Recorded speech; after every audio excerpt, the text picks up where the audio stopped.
Welcome back to another episode of Arts and Crimes. This is Kelly Boyles. And this I'm is Brandon. Josh Boyles, co-host.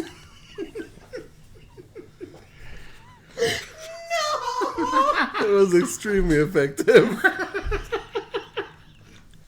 Okay, so welcome back. I decided I'm gonna have you guys guess who we're talking about today because I feel fairly confident that you could guess. Picasso. No, it was a good guess though. Are there going to be any clues? No. Yeah. Yeah, Vermeer. you get clues. Oh. Yes. Okay. So he is one of the most iconic silhouettes you have ever seen. Alfred Hitchcock. I No. mean, yeah, right? No? That's ever been painted. It's ever been put anywhere, and it is Jesus. The most famous silhouette. silhouette. And The devil. now I'm less confident. He has like a single walking stride that he's known for. The Pharaoh. He had one leg. 2 legs, but he's always kind of seen walking from the side. Jack the Ripper.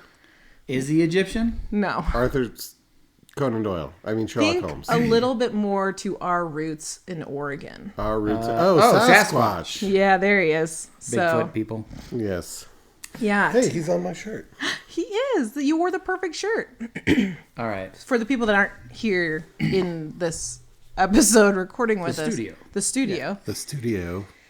We need to make up a name for it. Like the Thunderdome, but Better. better. Anyway, sorry. We'll workshop Continue. that.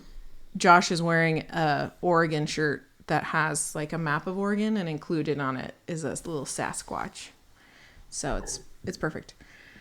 Yeah. So today for Arts and Crimes, we are talking about somebody that is almost entirely known through art because we can't prove that he's real. Okay. When you said you wanted us to guess, I assumed you meant the artist. Yeah. Well, it's who we're talking about.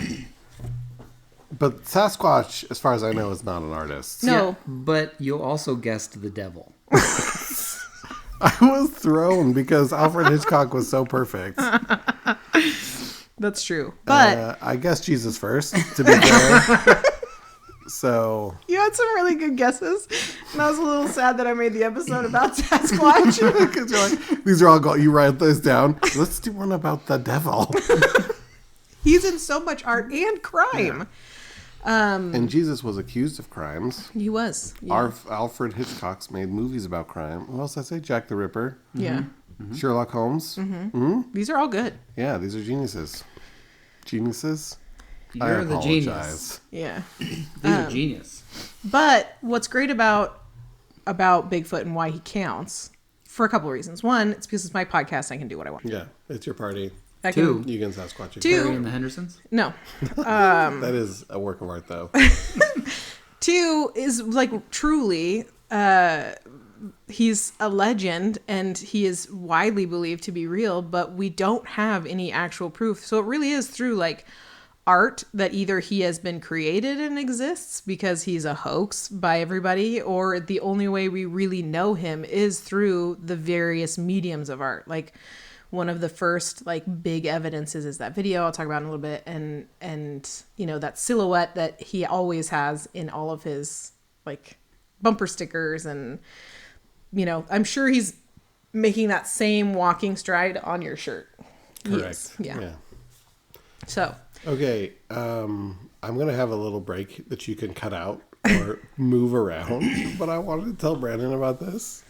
So, yesterday, this is just a peek into the life of our family. Rochelle sent Kelly. Rochelle's our youngest sister. She's the one that's not in the pod. Yeah, because she's not in this state. Yeah, she's in Oregon. And Sherry's all over Oregon closed down. I don't know if you heard this atrocity. There's no more Sherry's. Whoa. Were they bought out? They have one in McMinnville still. No. The article was that every single one closed in the state of Oregon. Oh, dang. And so Rochelle was like, we should buy one and make it a theme restaurant. And then Kelly and I literally spent the next hour sending over and over again things that rhyme with Sherry's that could be a theme, like cherries, which they only serve one type of pie, or cherries where every type of chair is different. There were 2 cherries. There were 4 different variations of Perry's. So we did Scaries, where it's all Halloween food themed. Yeah, there were some really good ones. We spent an hour sending probably 100 of these to Rochelle, and Rochelle in the middle of it was like, I'm so glad I didn't include Brandon on this. Because you would have hated it.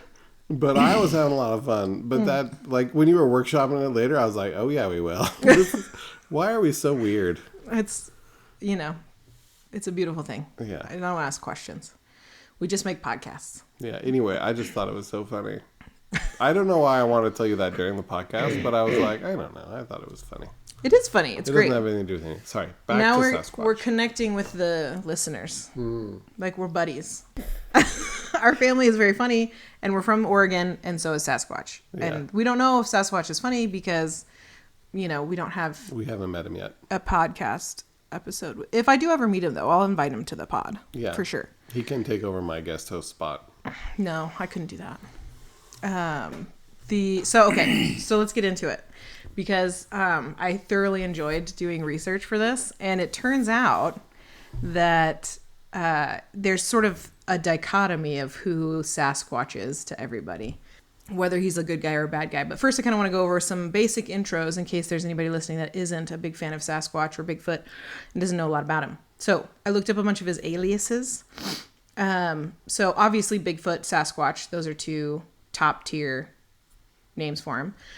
But like other kind of relative names is Yeti, Skunk Ape, Yahweh, which is an Australian specific one. Isn't Yahweh Hebrew for Jehovah? God. I thought it was God, yeah.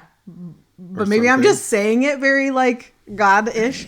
It's Yowie. So Yowie. Yowie. Yowie. Yowie. Yowie. I don't know. It's Yahweh would be Australian. hilarious, though. Yowie. Yeah. The Australians are super sacrilegious. There's almas. Okay, I'm also saying that very Spanish. Almas in Spanish is souls. Yeah. So it's probably not said that way. It's Mongolia. That area calls them that. Grassmen, bushmen, treemen, wildmen. Yeren is Chinese, but it is like a very similar, like described as a similar way. And then this other one I actually very much so disagreed with, but I thought I'd tell you since the internet said it, and you guys can tell me what you think. But some called a Wendigo a version of a Bigfoot, and I think that's entirely wrong. Do you know what a Wendigo is, Bran?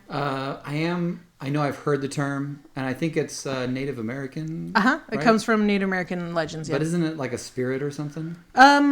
So typically from what I understand, a Wendigo is created when somebody eats another human being. So it comes from cannibalism, and they become this sort of monster from that because of this taboo where they're always hungry and they are consuming humans and everything, and they never get full. They're never sated. Featured heavily in the video game Until Dawn. Oh, really? Remember that one? It was QuickTime Events, the video game. So QuickTime Events are a no for Brandon. Yeah, you would not enjoy it. No, because this game is nothing but QuickTime Events. But that was the one time where my like nerdy knowledge really blossomed, because we were like, it's that kind of game that's supposed to like freak you out and you make decisions and the characters can die and stuff. And one of them got bit by a Wendigo, and Josh and Michaela were like, what do we do? And the characters are like freaking out. And I was like, cool as a cucumber. I was like, nothing. You don't get turned into a Wendigo by being bitten by a Wendigo. Like, the only way to become a Wendigo is by the act of cannibalism. So you're safe. And so we didn't shoot our companion, and they survived. Okay, I'm going to come out and say Wendigo, not Sasquatch. Yeah. I agree. I agree. And it's like, there's a lot more to it, because it is much more spiritual than Bigfoot ever has been, because it is based off of this belief system from many Native American tribes, including the Ojibwe, the Solto, the Cree, the Naskapi, and the Innu tribes.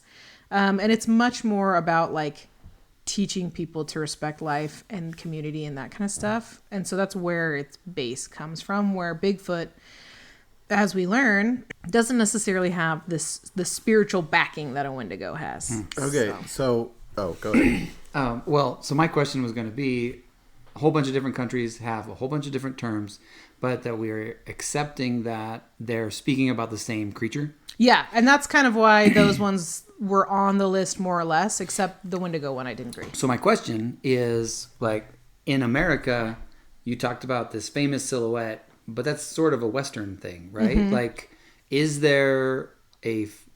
are there famous works that depict these creatures in these other countries, or has the Western depiction of Sasquatch kind of taken over the world? Or So they do have depictions of creatures that are similar in other parts of the world, like different kinds of yetis in frozen areas where they're depicted similarly, like ape-like and human-like, but white fur, where that's not how a Bigfoot is necessarily described. And in China, it's described also as like a hairy ape man, but it's not the same legend. Like it doesn't have necessarily the same like mannerisms or connection to culture that it does here. So like our classic kind of Bigfoot idea is very much a North American continent sort of guy, and even more so the Pacific Northwest and that area, though everywhere. Like there's people that go squatching here in Utah. It's a real thing. I watched so many documentaries, you guys. Gross. What did you have? You had something. I had the exact same question. Oh. Yeah.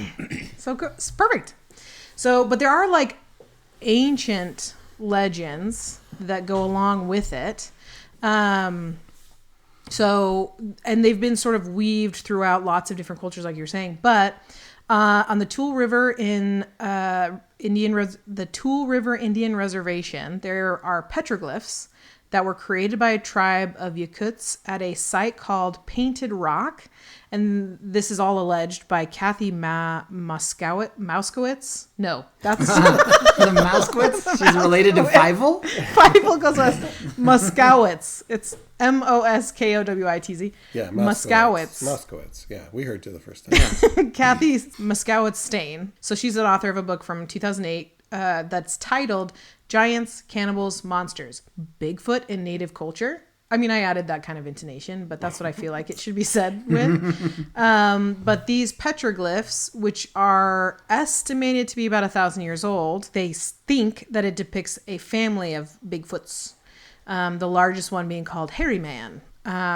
Also, even more anciently, but even more flimsily, I love this. You guys, I just love this kind of stuff, was the Death Valley mummies. Have you guys heard of the Death Valley mummies at all? Mm-mm. I feel like I've heard, but I cannot remember the details. This is so fantastic. Because when I was doing research for this, I was like, I already knew about these nerds. Okay, so these are believed to be mummies that were found that are 80,000 years old.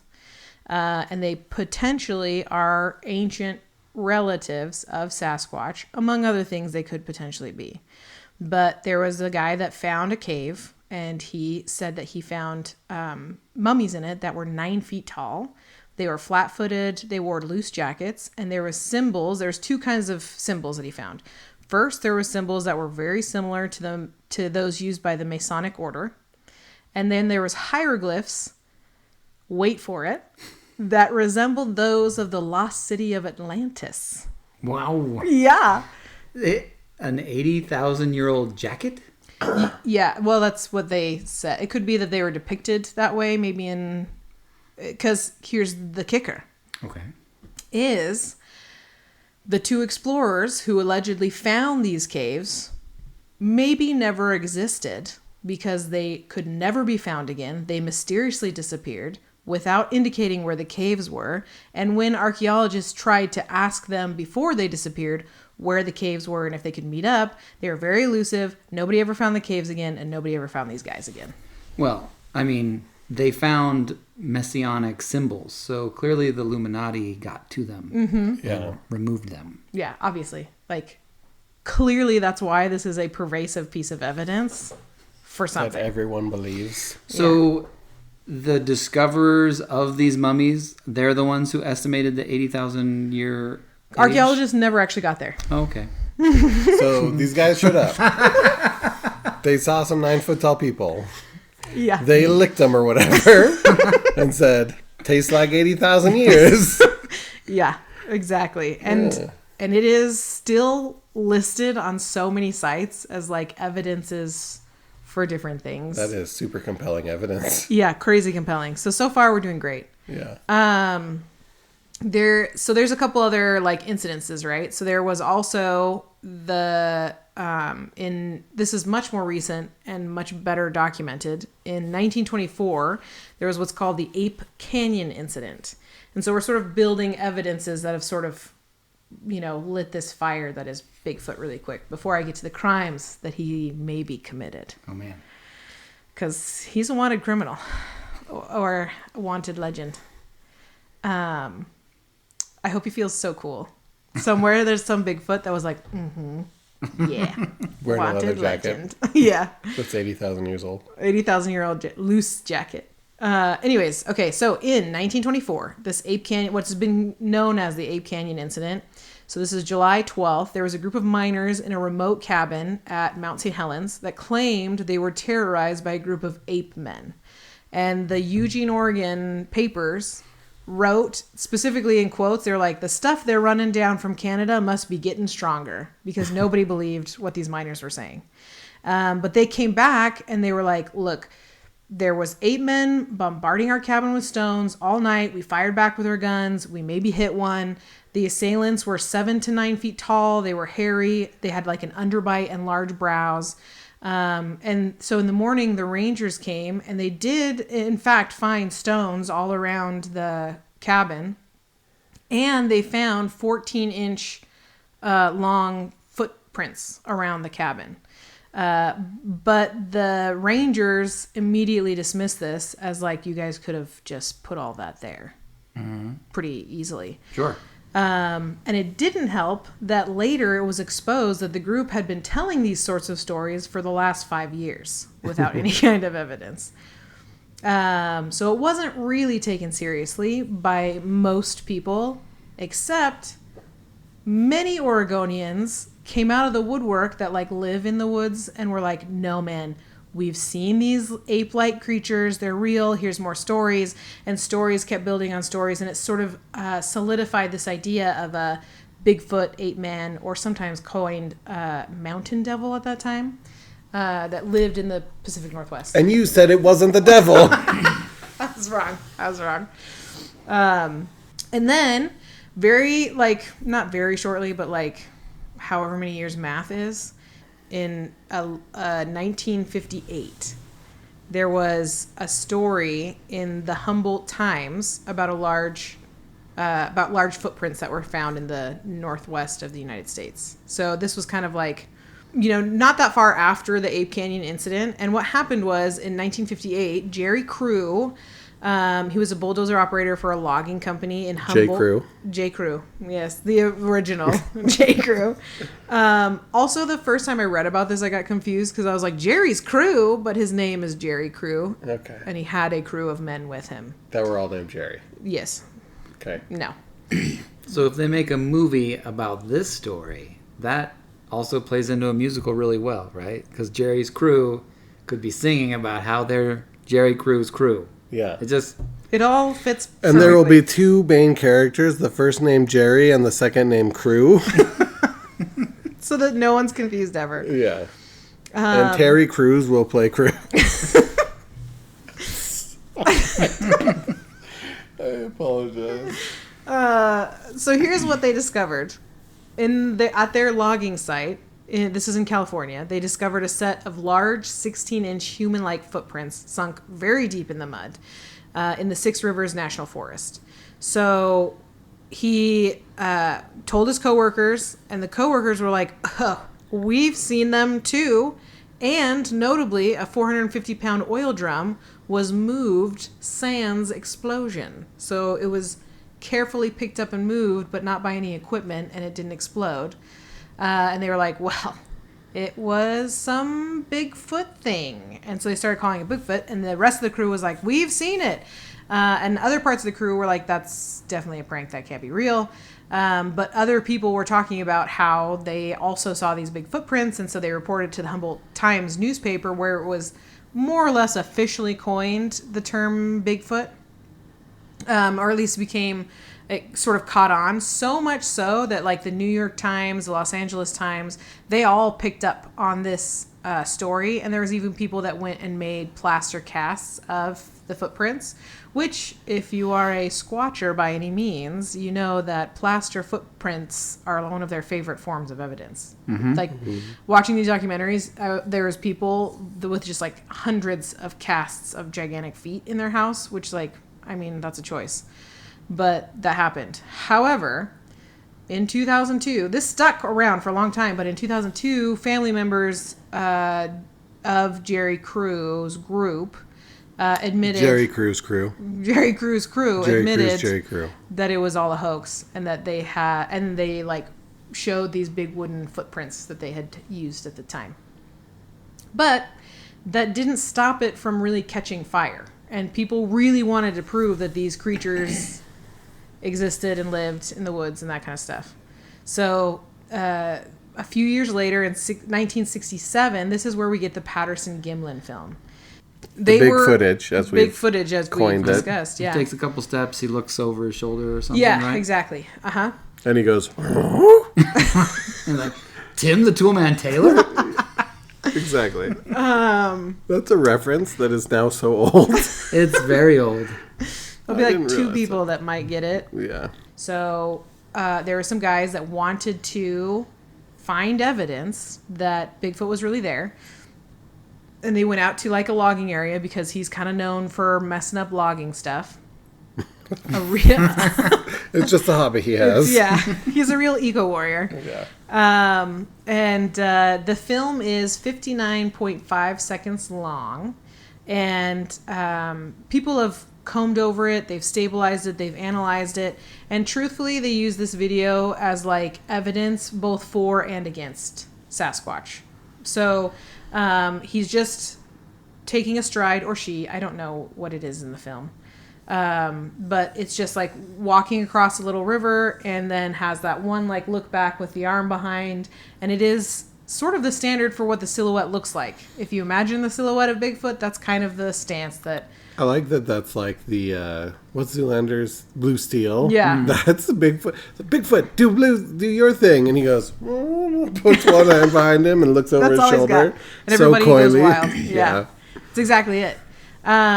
And like that film really did, it's like still something that people analyze today. Like there was literally a guy that did a documentary very recently where he's doing like facial recognition analysis on the face that they're trying to look at in this super old film, which he's like pointing stuff out in the film, and I can't see it because it's just a big blurry glob, but that's just me. They need to put it on CSI and enhance. Yeah, I can't believe they haven't done that. It's so obvious. But there was a guy that came out. His name is Bob Hieronymus. He claims to be the man wearing the Bigfoot costume in that film, in said film. Did he do the pose to prove it? He didn't. He was just sitting in his chair the whole time. Oh, man. Yeah, he needs to recreate it for us to really believe it. Well, and the problem is, so in the video that I was watching, it talked to both Gimlin and to this guy, to Bob. And Gimlin was like, it's not Bob. The creature was way bigger than Bob was. There's no way it was him. And Bob was like, you can see the seam of the zipper. But I looked at the video and I couldn't see any zipper seam, but it's such an old video. Like details are hard to see. But he said, so Bob said that he was paid $1,000 to wear the suit and keep the secret. Here's where Did he give the money back? I don't find, I'm like, well, this is a negative on your part, Bob, because you took the money, but you just told the secret. Can you be trusted? or is he just trying to undercut the legend of, I almost said Godzilla, of Bigfoot? Wait, how much was he paid? $1,000. Oh, okay. But it was like 1967 when he was paid $1,000. Yeah, he like could have $1 bought million. a car. Yeah, that's a lot. So, you know, there's that. But here's, after all of the evidence and eyewitnesses and stuff, this is sort of the culmination of how Bigfoot is described. So he usually lives, if he does, in North America. I love that Futurama thing. That's exactly what I was thinking about. How does it go? It's like, this land is an important preservation for Bigfoot, if he exists. And if he doesn't, it isn't. Yeah. So North America, if he lives there, is probably where he's living. He is large. So somewhere between like 7 and 9 feet is pretty common. Sometimes like closer to 10. He's humanoid, ape-like. He's bipedal. Usually described as black, brown, or dark reddish fur hair. He has broad shoulders, long arms, no visible neck. His facial features have ranged to be more ape-like or to be more human-like. And the noises associated with Bigfoot is a wide range that includes grunts, shrieks, yells, howls, and wood knocking sounds. He likes to knock on wood. Like it's very specifically listed. Just trying to keep his luck. Yeah. Yeah. So those are all associated with him. And there are just tons of plaster casts ranging in size for his footprint, but generally they're all very flat-footed. Like he doesn't have much of an arch. Like He needs some Dr. Scholl's. He does, yeah, because it's very flat. Or, you know, maybe that's what you need to be hidden in the woods forever. There's also been hairs that people have said are Sasquatch hairs, are Bigfoot hairs, that they've sent to get analyzed. But so far, they either come back like too degraded that they can't, it's inconclusive, or bears or dogs of some kind. Or bear dogs. Or bear dogs. So no. What about those inconclusive one, though? That's tantalizing. It is. It's very tantalizing. That's all we need is that little bit of hope. But his mannerisms, there's kind of two major schools of thought. The one, he's non-aggressive, he's shy, he prefers to remain hidden and only occasionally being seen, generally to do some sort of forest saving or like human hiker saving moment, like, you know, save a puppy or something. Sure. Or the other side says that he's incredibly aggressive, territorial, dangerous, bloodthirsty, and he will not hesitate to take your life or rip off your limbs. And those are sort of the two versions. Between those is a whole bunch of them get together and throw rocks at your house for an hour. For an hour. And then just walk around and leave. Yeah. I like the idea of these two schools of thought. Like I wonder, I just like the idea of a kid ending up in a sorting hat. And it's like, you're more of an aggressive type Bigfoot. You go in this school. Where you learn to kill. So Slytherin? Yeah. Oh. I know you're a Slytherin. Nah. You're Ravenclaw. I'm Ravenclaw in heart, but often get stuck in freaking Gryffindor. The hat takes that into account, Brandon. Oh, You're good. so brave. That's what your problem. You need to be less brave. Is Yeah. it bravery? I thought it was just being lame. For Gryffindor? Yeah. No bravery. Anyways. Sorry, Michaela. If this makes it on the podcast. She's a Hufflepuff. Yeah, but okay. Yeah. Fine. So you can make I fun of call- all you want. Oh yeah, They're- she they're doesn't the mind if I kind call it ones. Gryffindor lame. I'm a Gryffindor. Gryffindor. Gryffindork? Is that what you're trying to say? I like it. You can have that one.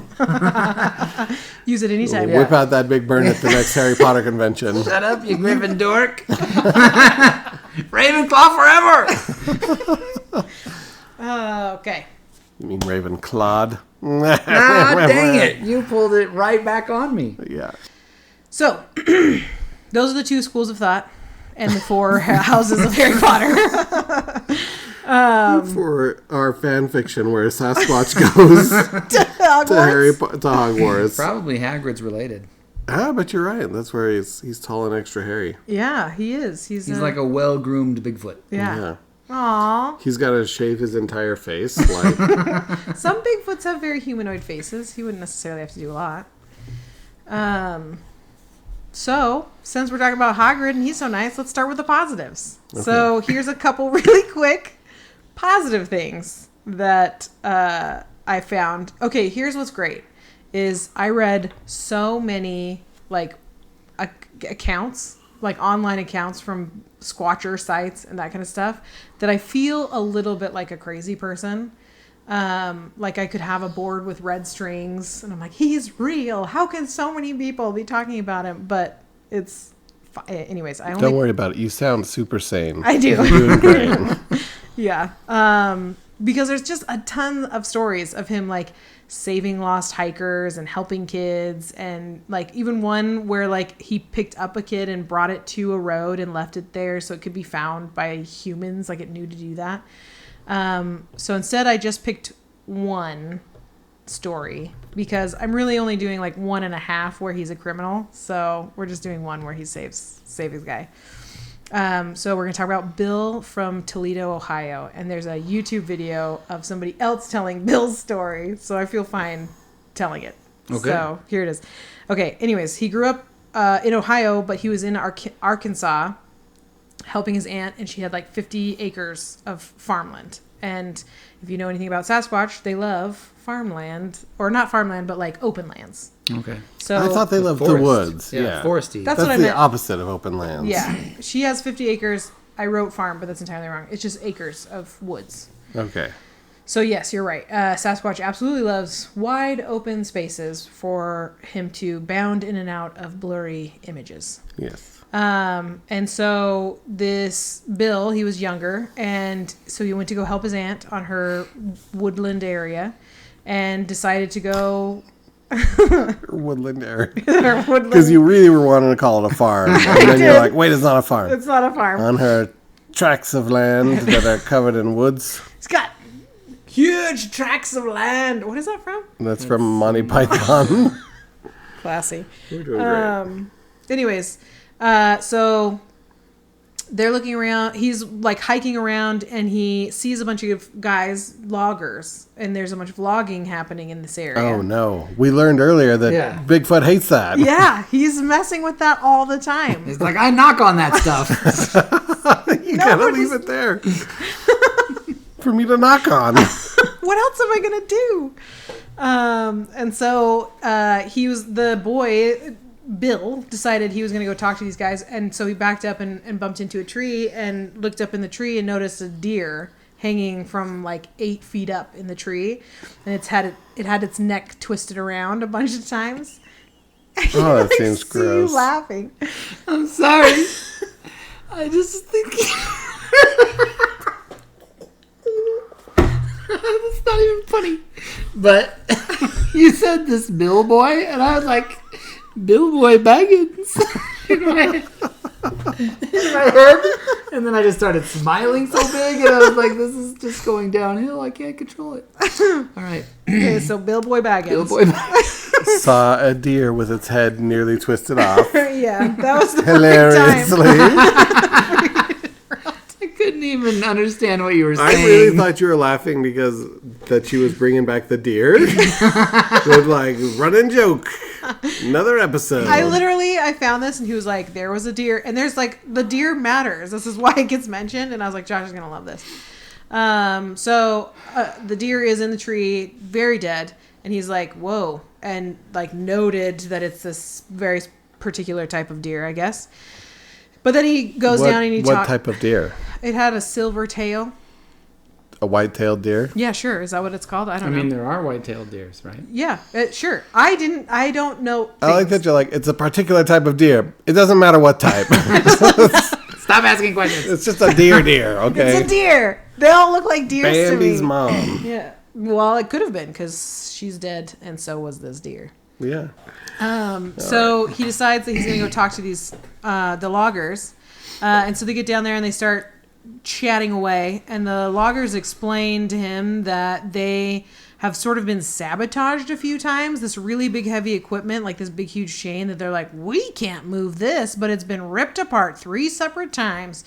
And they talk about how like there was 3 other crews that refused to work in this area, but they mysteriously wouldn't explain to this crew why they wouldn't work in this area.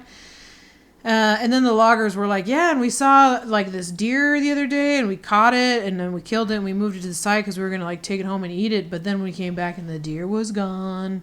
And the boy was like, did it look like this very particular type of deer? And the guys were like, let's go look. So this crew of loggers followed him up the trail for I would have asked, did you kill it by twisting its head around multiple times? And then hide it in a tree 8 feet high? Yeah. Turns out that's not how they did it. And so when they got there, they're like, that's the very specific deer we saw.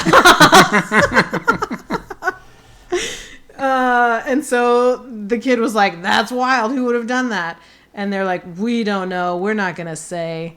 And so then the guys explained it, that, you know, there was all this sabotaging happening and whatever. Anyways, the kid was like, it's probably time for me to go home. And then they all heard a low growl sound. And they were like, we don't like that. You should hitch a ride with us, kid, so that you don't have to hike through the woods. And Bill was like, nah, it should be fine. I have a compass. And they were like, sound. You're good to go. And they sent him off. So he decided to go, you know, hiking home, and he came across a bunch of logs that were piled, like the logging. It was like another logging site that they weren't actively working, but the logs were piled. And so he started climbing up on it because that's what youths do. And he heard the growling sound again, but even more problematic is he started to hear snapping sounds, like wood snapping sounds. And he realized that the wood that was kind of holding up this stack of logs was starting to break. He's like, Ruh-roh, this isn't good. And it snaps, and he sort of tumbles down, and he's like falling with all these logs, and he ends up getting buried, and he's laying there certain that he's going to die because he's been kind of buried under these logs, and they're full tree-sized logs. And he is, you know, he said that, you know, things feel wrong and feel broken, and he can't breathe, and he's just like can't move because he's being crushed by these logs, and he hears kind of animal sounds and that growl again. And he looks over and can see between the logs this huge ape-like creature, like looking at him underneath all of these logs. And he comes over and is like 3 feet away from Bill, this animal thing. And Bill can't really... Bill Boy Baggins. Bill Boy Baggins. And he can't really say anything because he's like being actively crushed by huge trees. And so this Bigfoot starts picking up and throwing these full tree-sized logs off of the kid. And so after he gets him unburied, you can hear like car noises. And the Bigfoot's like, time to go. And he takes off. But not before stopping to do his iconic pose on the way out. Yeah. He's like, I'm out of here. And then he stops and goes, huh? Yep. and then he keeps running. And that's when Bill really knew it was actually Bigfoot. I knew I recognized that guy from somewhere. And so then, like, some guys show up and they're like, wow, we've got a bunch of logs that fell. And then they come back with trucks and check it out, and they find Bill there. And they're like, holy crap, there's a kid here. And so they load him up in a truck and they take him back to the hospital, and he has a full recovery. And Bill explained that he is entirely sure that if the Bigfoot had not removed all of those trees, that he would have been crushed before the men could have done anything about it, because to get that stuff off of him, they would have needed to bring in equipment and that kind of stuff. Mm-hmm. So that's the kind of stuff that good guy Bigfoot is known for. We'll call him Goodfoot. Goodfoot. But there's a couple of things that allegedly he did that maybe weren't so Goodfoot, maybe Badfoot. This one just is a little teaser for the kinds of things that he gets blamed for, because this happened in 2022, by the way. Wow. 2022? Yes. There is a Bigfoot sighting story thing from 2022. Yes, this is your, like, appetizer to the real crime that's coming up here. But I was just, like, floored when I was like, 2022. Okay, so this guy, Larry Sanders, went to court for killing his friend Jimmy Knighton in July of 2022. And here's how Sanders says it happened. So Sanders explained that he went fishing with his friend, simple fishing trip. But Sanders claimed that he saw a 12-foot... This is a really good defense. A 12-foot Bigfoot downstream, and that he saw Knighton howl into a drainage pipe. And so he felt certain that Knighton was summoning the Bigfoot to kill Sanders. So he said he became extra suspicious when his friend Knighton pointed out a fish and told Sanders to grab it.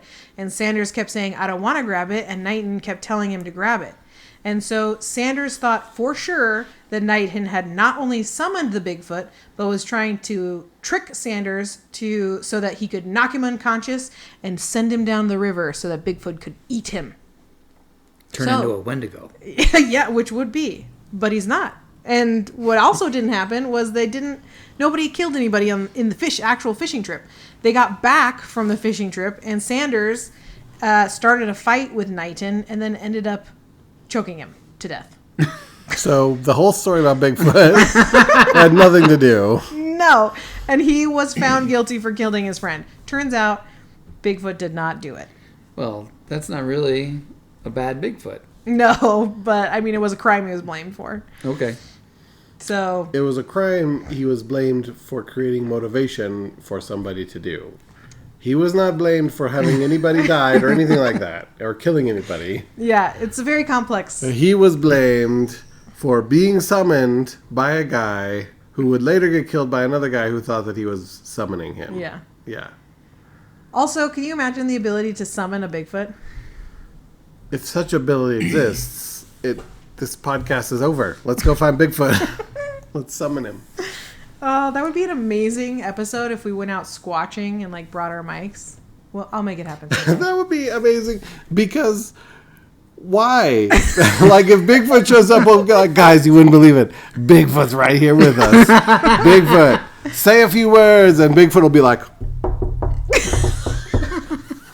and we'll be like, you heard it. It's Bigfoot.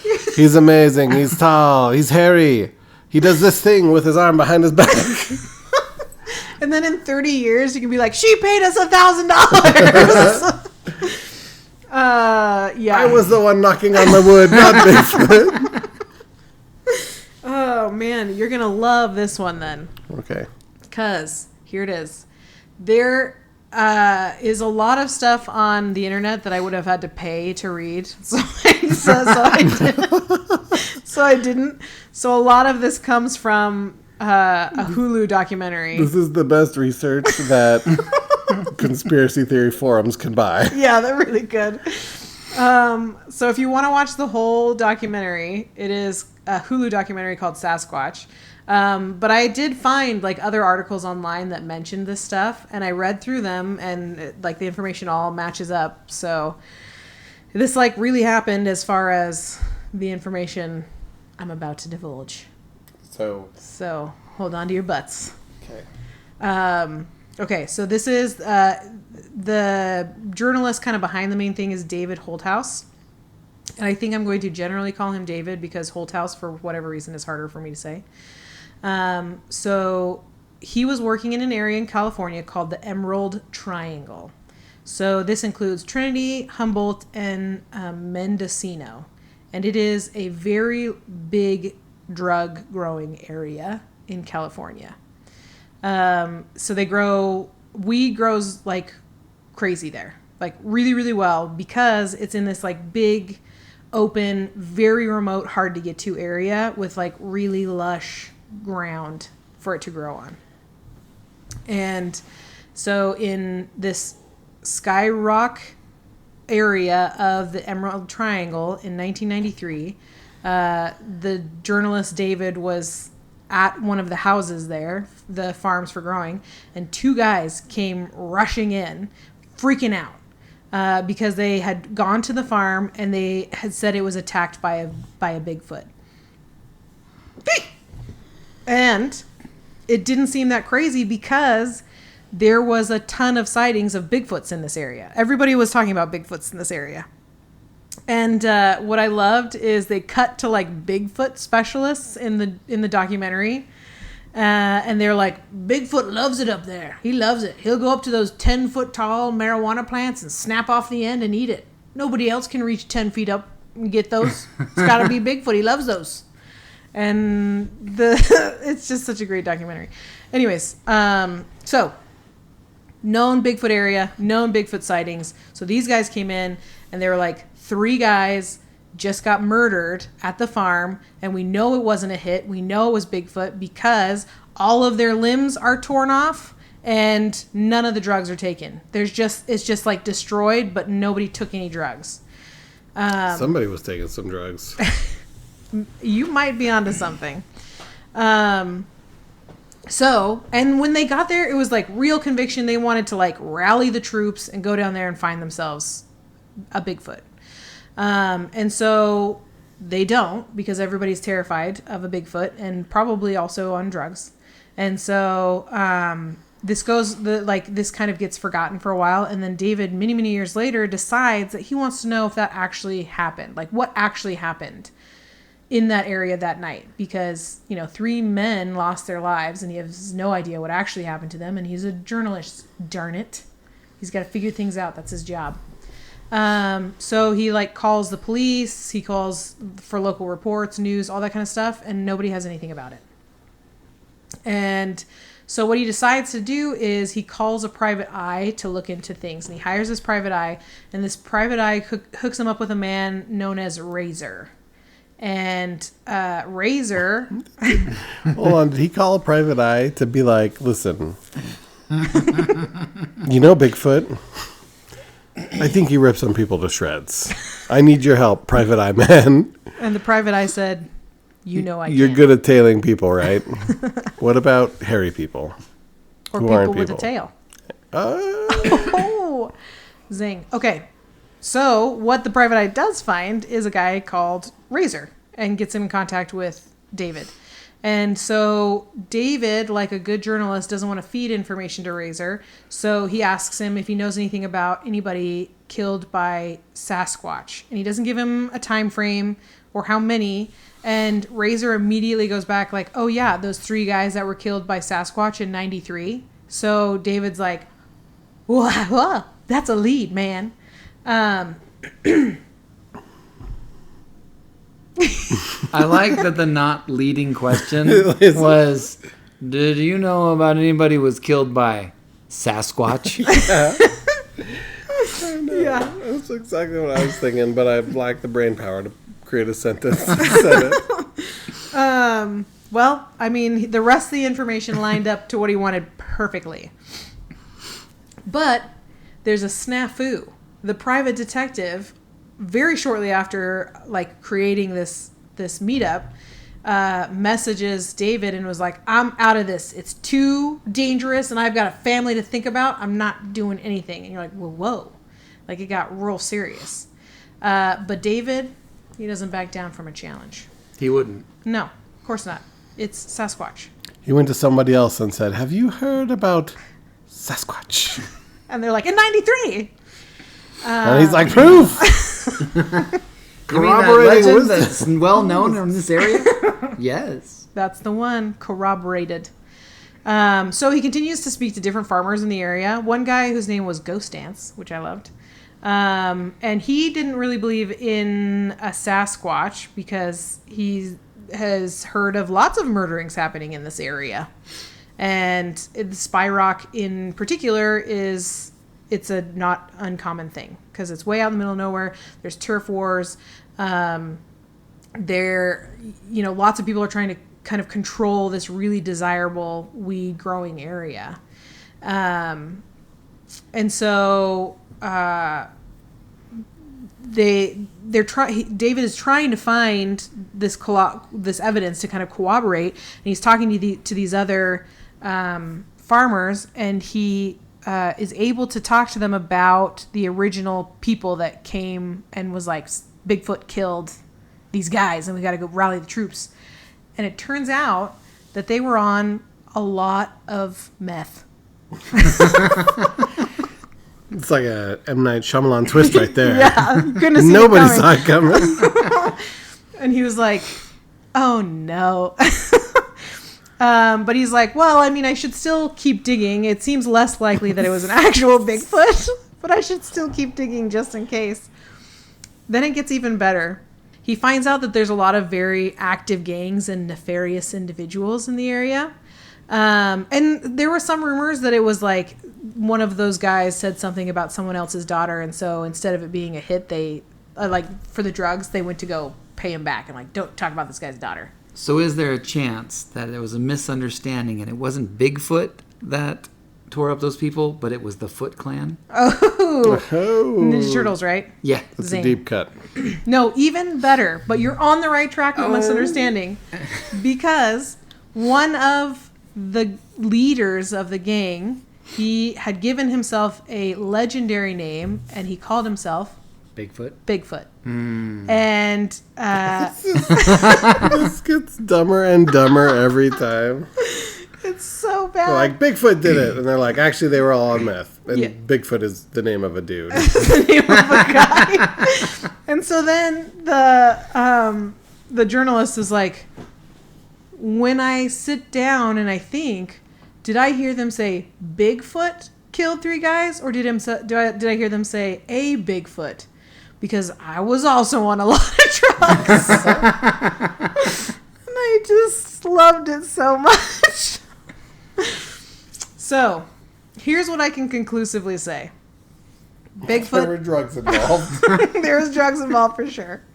Bigfoot did not kill these 3 men, or most likely any men. Unless you're talking about Bigfoot, the gang member. Yes, in which case, I don't know. It's unsubstantiated and they don't have any evidence for that either.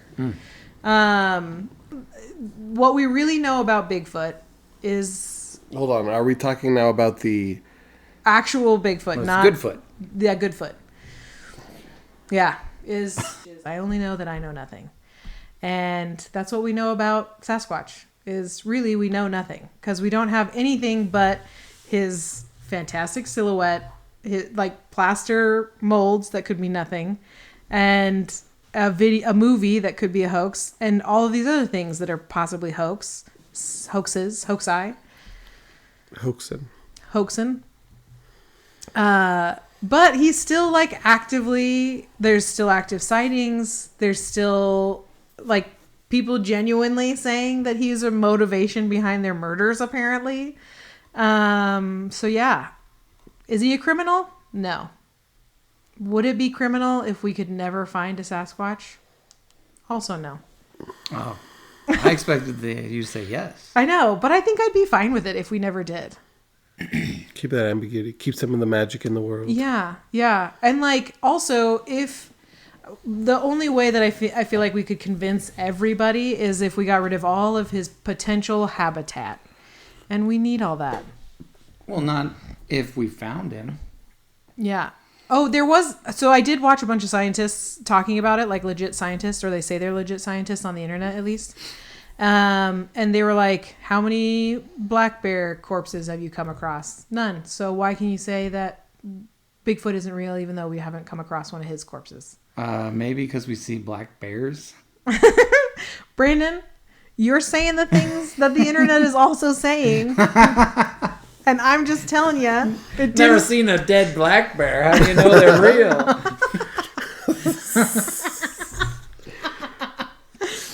Because we've seen live ones, I guess. Come to think of it, there are a lot of animals though I haven't seen dead ones.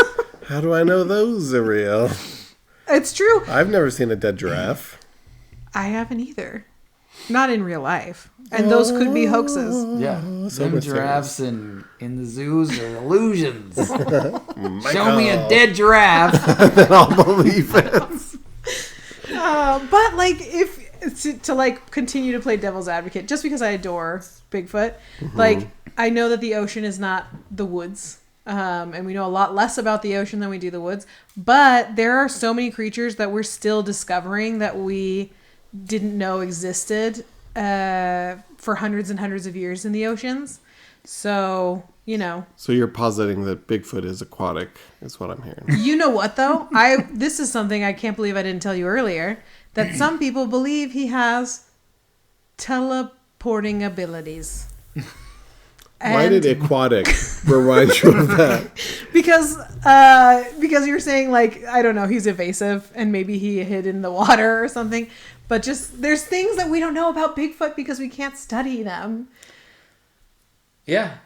In 2022, did that dipstick have a cell phone with a camera on it?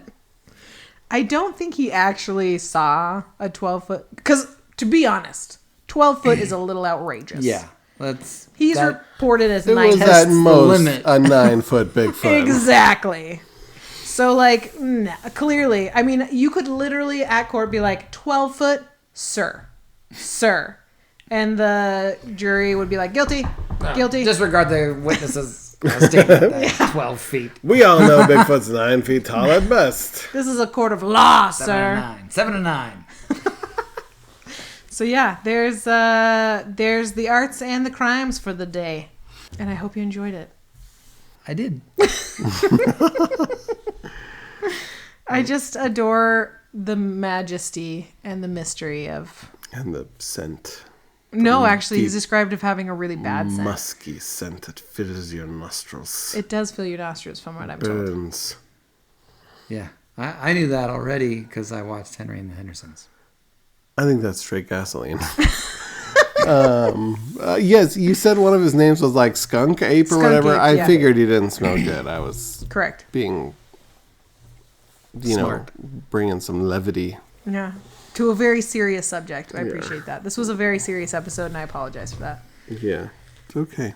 So, Brandon, now it's my turn to do interview style stuff. Okay. Tell me, Yes.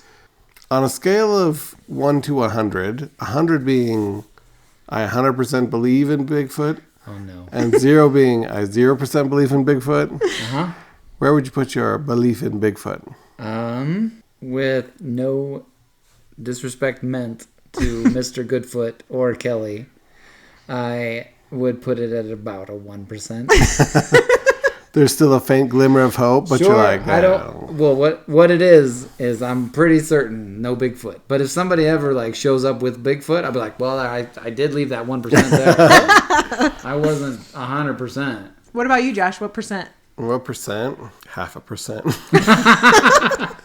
I love that the stories about Bigfoot are always like, we were in the drug capital of the woods, super high on methamphetamines.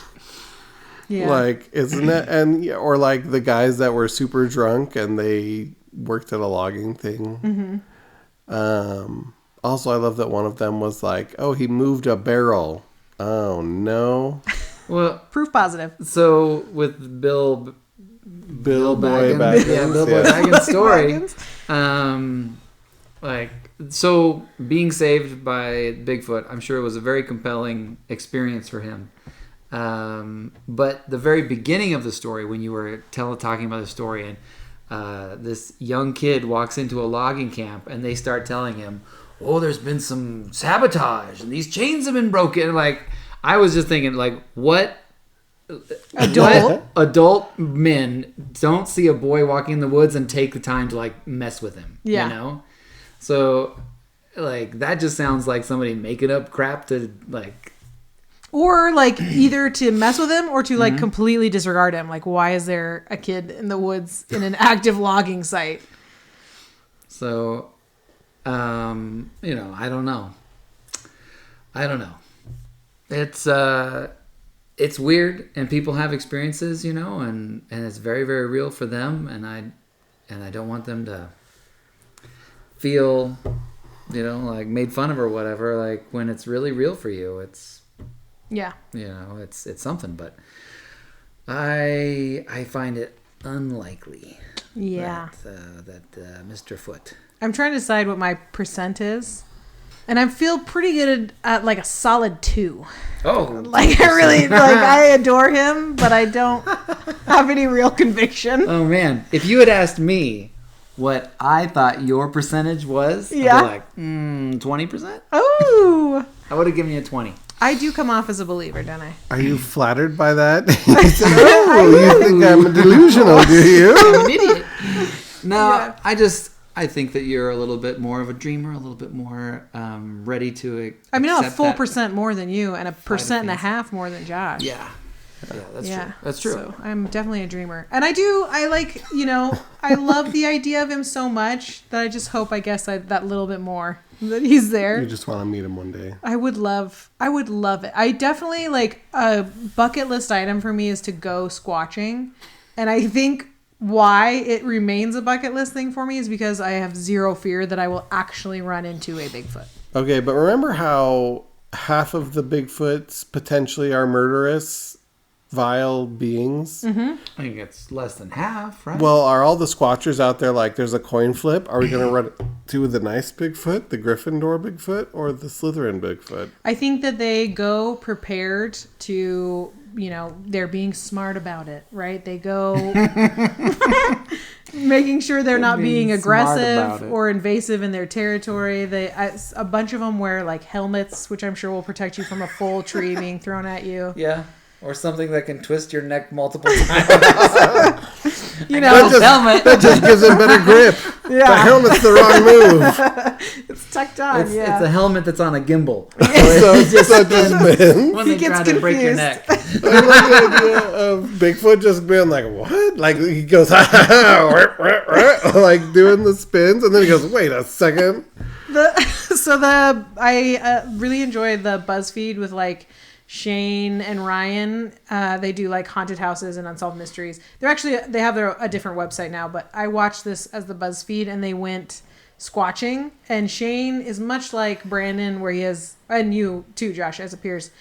He's skeptical of everything. He doesn't believe in ghosts. He doesn't believe in Sasquatch. He doesn't believe in anything. And Ryan believes in it all, very much so. And so they went squatching, and Ryan was having panic attacks. Because he was like everything. And so he had like a helmet and like a shiny vest on. And Shane was like making calls out and taunting Bigfoot and like being ridiculous. But one of their forms of protection was they brought beer and left it for Sasquatch. Because they figured you wouldn't kill him if there was a brewski involved. So, Plan. all you got to do is go prepared. So when we go squatching, I'll make sure to keep you guys safe. I appreciate that. Mm-hmm. Thank you. Yeah. And thank you guys for participating today. And hope you all enjoyed it. Thanks for stopping by. Bye, everybody.